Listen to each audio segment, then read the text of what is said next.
Hi, my name is Breneil, and I'm a medical education learning specialist.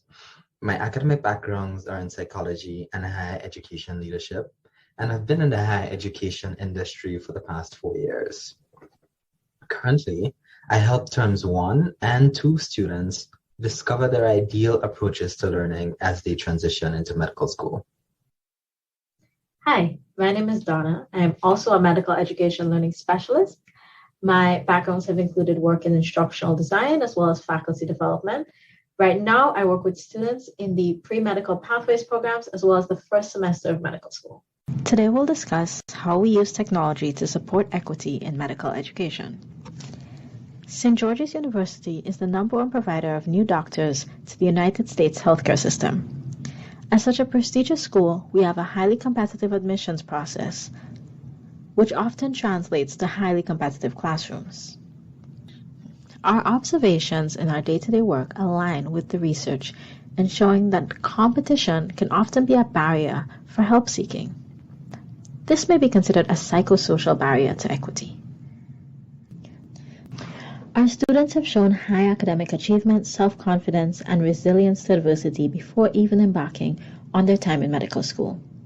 Now that they're at the pinnacle of the experience, the smallest changes to academic and non-academic factors can significantly influence their performance. Interestingly, the primary barriers to equitable access of our academic success and student development services are a sea of psychosocial barriers, the far-reaching impacts of which must be acknowledged. As we experimented with various modes of delivery during the pandemic, we were able to discover many advantages associated with using technology.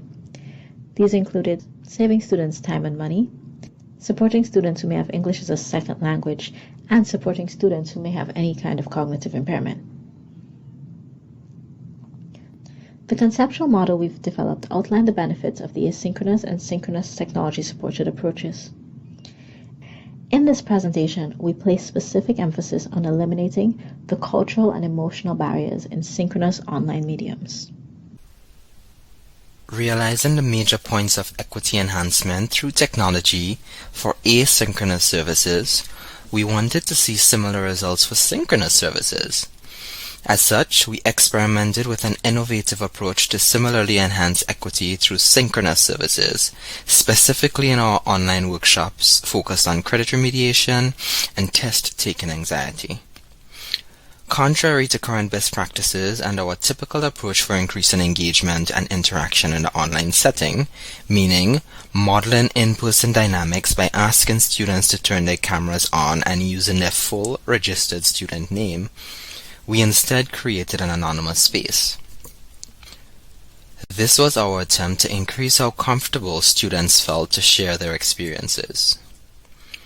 At the beginning of these workshops, we asked students to rename themselves student and remove any photos associated with their Zoom accounts, as depicted in image 2.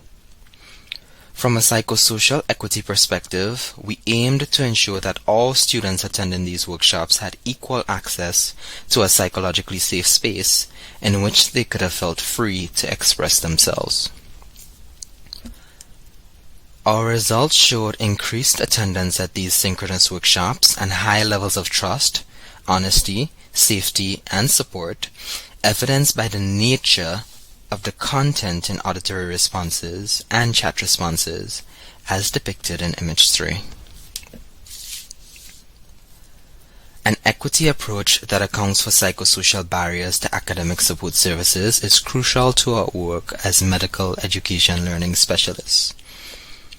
Given the expansive diversity of SGU, representing 140 countries and offering education on 12 different campuses, navigating DEI dynamics becomes especially challenging.